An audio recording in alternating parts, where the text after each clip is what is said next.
Hello everyone, welcome back to Manas Studies. The topic of the day will be Venn diagram. Okay. तो उससे पहले भी की classes में हमने वैसे शुरू कर चुके हैं वेन डायग्राम को, तो टेंशन में नहीं आना है, ठीक। तो कैसे डील करना है वेन डायग्राम के साथ। वेन डायग्राम था क्या? द ग्राफिकल रिप्रेजेंटेशन या डायग्रामेटिकल रिप्रेजेंटेशन ऑफ क्या? सेट। किसी सेट को अगर हमने डायग्राम के बेसिस पे शो करना है तो हम वेन डायग्राम का यूज करते हैं, आप जानते हैं सभी, ठीक है। तो दो चीजें हमने पहले कंफर्म कर चुके हैं कि आपका अगर रेक्टेंगुलर फॉर्मेशन है कहीं पे, तो रेक्टेंगुलर फॉर्मेशन सिर्फ और सिर्फ यूनिवर्सल सेट के लिए आता है अंडर कंसिडरेशन। यानी कि कहने का मतलब है कि कोई यूनिवर्सल सेट है, जैसे है ना, यूनिवर्सल सेट का मतलब क्या हो गया? किसी पर्टिकुलर बेसिस के पर तो यूनिवर्सल सेट होगा ना। यानी कि जैसे मान लो नंबर सिस्टम के लिए हमारा जो यूनिवर्सल सेट है वो कौन हो चुका है? रियल नंबर, ठीक है। अगर मैं कहूँ कि आपका पॉलीगन्स के लिए हम कह देंगे सेट ऑफ ऑल पॉलीगन्स, ठीक। अगर बात करें किसकी, स्ट्रेट लाइंस की बात करें, तो स्ट्रेट लाइन क्या है? सेट ऑफ ऑल कर्व के अंदर स्ट्रेट लाइन भी आ जाएगा, ठीक है। तो हम इस तरह से मैनेज कर सकते हैं। तो यूनिवर्सल सेट के लिए क्या? रेक्टेंगुलर रिप्रेजेंटेशन है, और एनी अदर सेट के लिए आपका सर्कुलर रिप्रेजेंटेशन है। ये हम सभी जानते हैं, क्लियर? इतना सभी को कंफर्मेशन है, ठीक है। अब आज हमने सीखना क्या है, ठीक।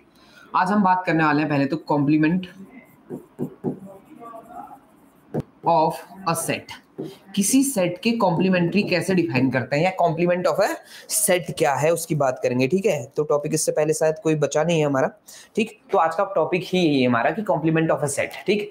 आई थिंक आप इससे पहले वाली जो चीज है यानी कि 1.4 एक्सरसाइज कंप्लीट कर चुके होंगे। अगर कहीं पे डाउट होता है 1.4 में तो आप मुझे वापस से बताएंगे, हम चेक करेंगे कहाँ पे कॉन्सेप्ट में प्रॉब्लम है या क्या चीज आपका कोई क्वेश्चन अगर अटक रहा हो तो, ठीक है। लेकिन कॉम्प्लीमेंट ऑफ अ सेट में हल्का सा आइडिया आपको दे चुका हूं कल, आज आगे बढ़ाएंगे उसको। तो कॉम्प्लीमेंट ऑफ अ सेट का मतलब है, इसे डिनोट किया जाता है ए डैश से, और ये क्या कहता है कि यू में से आप अगर ए को माइनस कर देते हैं ना, तो आप गेन कर लेते हैं किसको? कॉम्प्लीमेंट ऑफ अ सेट को। Let capital A be any set. Capital A जो है हमारा कोई एक सेट हो गया, तो इसके कॉम्प्लीमेंट को शो कैसे करते हैं? ए डैश से शो करते हैं, ठीक है। और ए डैश से शो करने के बाद दिखाना कैसे है? u में से उस a को क्या कर देना आपने? माइनस। अगर इसको मैं डायग्रामेटिकल वे में दिखाऊं तो कुछ ऐसा होगा, देखो जरा, ये a है ना। इस a को छोड़ के बाकी सब, ये इस a को छोड़ के बाकी सब तुम्हें जो दिखाई दे रहा है वो सब क्या है? वो सब क्या बताओ? वो है आपका a डैश। ये सब बाहर का जो पोर्शन है उसे क्या कहेंगे हम? a डैश कहेंगे। कंफर्म? इतना समझ आ पाया? डन। चलिए, अब कॉम्प्लीमेंट ऑफ ए सेट हम समझ चुके हैं। अब मुझे ये बताना जरा, ठीक। जैसे मान लो फाई है। फाई क्या है एक्चुअल में? फाई एक एम्प्टी सेट है, आप सभी जानते हैं, ठीक है। तो फाई डैश के बारे में क्या ख्याल है आपका? फाई डैश को कैसे डिफाइन करेंगे? u minus phi. यानी कि u में से फाई में जितने भी एलिमेंट हैं, u के वो एलिमेंट ही आएंगे जो फाई में ना हो, ठीक है। लेकिन हम तो सभी जानते हैं कि फाई में एक भी एलिमेंट नहीं है, इसका मतलब ये वापस से क्या आ जाएगा? u ही तो आएगा। यानी कि फाई डैश किसके बराबर हो गया? u के बराबर हो गया। कॉम्प्लीमेंट्री की क्या हो गई? प्रॉपर्टी हो गई एक, ठीक है। अब दूसरा u डैश अगर कोई पूछे तुमसे, तो u डैश के लिए आप क्या डिफाइन करेंगे? u minus u। तो क्या आ जाएगा आंसर? Basically zero. बट आपका सेट में शो करना ना, सेट का डिफरेंस हमेशा सेट ही तो आएगा। तो सेट का डिफरेंस जब सेट आएगा तो एक ऐसा सेट आएगा जिसमें एक भी एलिमेंट ना हो, और एक भी एलिमेंट ना होने वाला सेट कौन है हमारा? फाई है, क्लियर। तो दूसरा कॉन्सेप्ट ये हो गया। देन तो हम कैसे समझ पा रहे हैं कि complement of a set clear है? कोई डाउट है इसमें? मेरे ख्याल से नहीं होना चाहिए, ठीक। चलिए, तो अब इसी में थोड़ा सा आगे बढ़ते हैं, जिसका नाम है D Morgan's law. D Morgan's law, ठीक है। तो डी मॉर्गन साहब ने हमसे दो चीजें बताई, कि पहली और ये दूसरी। पहली चीज उन्होंने कहा कि आप ए यूनियन बी का अगर होल डैश कर लेते हैं ना, तो वो चीज आपका बराबर हो जाती है किसके? ए डैश इंटरसेक्शन बी डैश के। अब कैसे डिफाइन कर रहे हैं इस चीज को वो समझते हैं। पहले डायग्राम पे आते हैं, ठीक है। तो डायग्राम पे आए, ये चीज आपका, ये ए और ये कौन? बी, ठीक है। ये जो है ए है, ये कौन है? बी है। डन। अब क्या होना है देखो, तो अगर ए यूनियन बी करते हैं तो ए यूनियन बी आप सभी जानते हैं, ए और बी पूरा पोर्शन आ जाएगा ए यूनियन बी में। ये इस तरह से डिफाइन हो जाएगा, है ना। ये कौन हो गया? ए यूनियन बी हो गया। अगर इस पूरे का ए यूनियन बी का अगर हम क्या करते हैं? डैश करें, तो डैश का मतलब कौन आ जाएगा? जिस पोर्शन को मैं थोड़ा सा व्हाइट से दिखाने की कोशिश कर रहा हूं, देखिएगा। ठीक है, ये हो गया आपका ए यूनियन बी का होल डैश। क्लियर, ये एलएचएस हमने इस तरह से डिफाइन कर लिया। अब इसका आरएचएस पे फोकस करते हैं। आरएचएस क्या कहता है, देखो हमें क्या करना है, ए डैश और बी डैश का इंटरसेक्शन करना है। तो ए डैश और बी डैश, ये ए है, ये कौन, बी। तो ए डैश कौन था बताओ, ए डैश हुआ ये पोर्शन, सॉरी ए डैश ये पोर्शन नहीं हुआ। ए डैश कौन हुआ, ए को छोड़ के बाकी सब। अगर ये जो टर्म है अंदर ये ए है, तो ए को छोड़ के बाकी सब का मतलब ये सारा आ गया, देखो बाहर से, है ना, ये ए डैश हो गया व्हाइट वाला। ठीक, और अगर हम करना लगे हैं, इसको थोड़ा सा आगे बढ़ाए और इसी में बी डैश ले लें, ठीक है, लाइट कलर लेते हैं कोई, ठीक, जैसे बी डैश, तो ये अगर बी है, ये पोर्शन अगर बी है, तो बी डैश कौन होगा, बी को छोड़ के बाकी सब। ठीक है, बी को छोड़ के बाकी सब। क्लियर, अब हमें क्या करना है, इन दोनों का इंटरसेक्शन करना है। तो इंटरसेक्शन में आपको क्लियरली दिखाई दे रहा होगा, जो दोनों का इंटरसेक्शन है वो सिर्फ बाहर वाला रीजन है, यानी ये व्हाइट वाला ही रीजन है ना। इसका मतलब क्या हुआ कि ये दोनों केस सिमिलर है। इसका मतलब हम लिख सकते हैं ए यूनियन बी का whole dash is equal to क्या, A dash intersection B dash. Done. तो ये जो चीज है ये आपका डी मॉर्गन का फर्स्ट लॉ हो गया। ठीक, अब सेकंड लॉ की बात करते हैं इन्हीं के। तो सेकंड लॉ क्या कहता है, सिंपल कॉन्सेप्ट है वो कहता है कि ए इंटरसेक्शन बी का होल डैश जो है किसके बराबर आएगा, ए डैश यूनियन बी डैश। ठीक, तो अगर आपको ये प्रॉपर्टी काम नहीं करनी है तो आप इससे काम कर सकते हैं, अगर इस प्रॉपर्टी से काम नहीं करना तो इससे आप काम कर सकते हैं। ठीक है, जितना समझ आ रहा होगा। तो ये डी मॉर्गन लॉ हो गए। ठीक, तो ये वो चीजें हमने सीख ली हैं जिस पे हमें काम करना था। यहाँ तक हमने शायद पूरा कंफर्मेशन हो गया है, कॉम्प्लीमेंट्री ऑफ अ सेट आप जान गए हैं। ठीक है, कोई डाउट है यहाँ तक, नहीं है? तो आगे बढ़ते हैं। आज एक्सरसाइज हम थोड़ा आगे बढ़ाएंगे। एक्सरसाइज है हमारी कितनी, 1.5। तो 1.5 क्लोज करने के बाद हम कुछ इसके बारे में, जो मिसलेनियस एक्सरसाइज है इसकी, उसके बारे में बात करेंगे कि कैसे ये number of element in A and B के साथ कैसे काम करता है। ठीक है, चलिए अब सुनिएगा। 1.5 में पहला क्वेश्चन कहता है, let capital U equal to 1 2 3 4 5 6 7 8 9। Capital A दिया हुआ, कैपिटल बी दिया है, एंड सी दिया हुआ है, और हमसे कहता है ए डैश बी डैश ढूंढना है। ठीक है, कुछ ऐसी चीजें ढूंढनी। तो सबसे पहले मैं लिख रहा हूँ कैपिटल यू। ठीक, यू आपको दिया हुआ है 1 से लेके 9 तक, 1 2 3 4 5 6 7 8 9। ठीक है, और दूसरा दिया हुआ मैं कैपिटल ए दिया हुआ है 1 2 3 4, 1 2 3 और 4, और कैपिटल बी दिया हुआ है मैं 2 4 6 8। ठीक है, और उसके बाद कहता है कैपिटल सी दिया हुआ है मैं कितना, 3 4 5 6। ठीक, अब फाइंड करने को कहता है नंबर 1 ए डैश, और नंबर 2 है, कहाँ गया, बी डैश, और number 3 A union C whole dash, और number 4 A union B whole dash, और नंबर 5 ए डैश डैश। ठीक है, और नंबर 6 एक और चीज पूछी है, नंबर 6 को मैं इस साइड लिख दूं, है ना। नंबर 6 पूछा है बी माइनस सी होल डैश। ठीक, चलो अब ध्यान से देखना।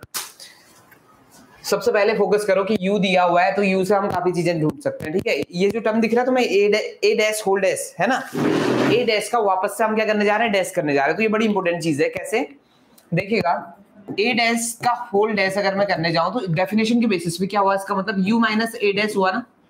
इसको पकड़ दो, देखो ए डैश का डैश, ए डैश को आप ए मान लो या बी मान लो। अगर आपको इसमें डाउट है तो देख लो कैसे कर रहे हैं।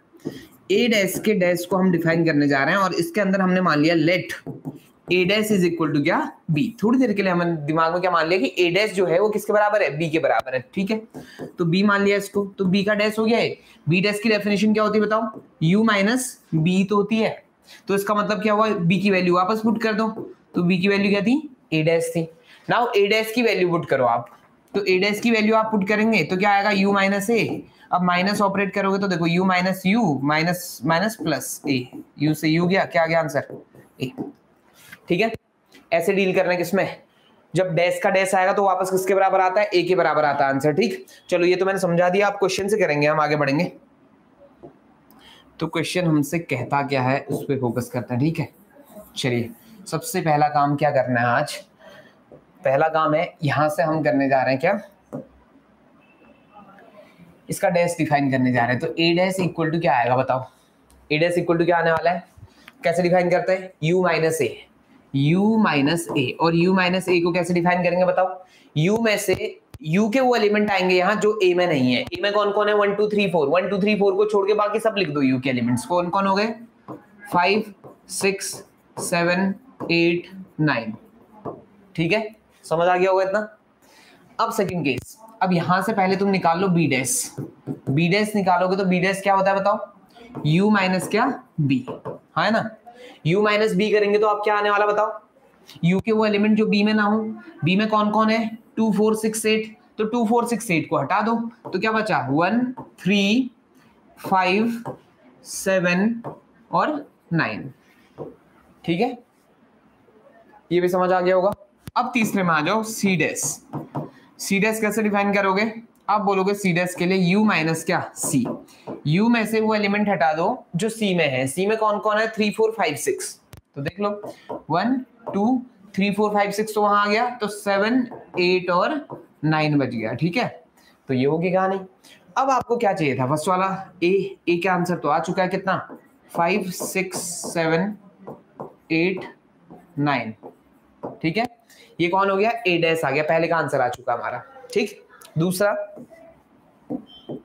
नंबर 2, बी डैश की बात करें तो बी डैश निकल चुका, देखो कितना 1 3 5 7 और 9, आप ये भी समझ गए होंगे मेरे ख्याल से।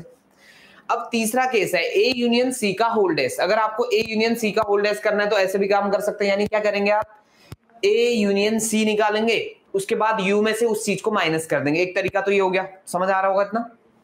अगर ऐसा नहीं करना है तो डिमॉर्गन लगा लो ना आप, इसमें डिमॉर्गन लगाएंगे तो इसका मतलब क्या हुआ, ए डैश इंटरसेक्शन सी डैश हुआ। तो देखो ए डैश ये है, सी डैश ये है, इन दोनों का इंटरसेक्शन कर लो। इंटरसेक्शन का मतलब क्या होता है, those element which are common in A and C both. ठीक है, तो ए और सी में जो बोथ है, यानी ए डैश और सी डैश में। ठीक है, तो देखो ए डैश और सी डैश में कौन कौन है,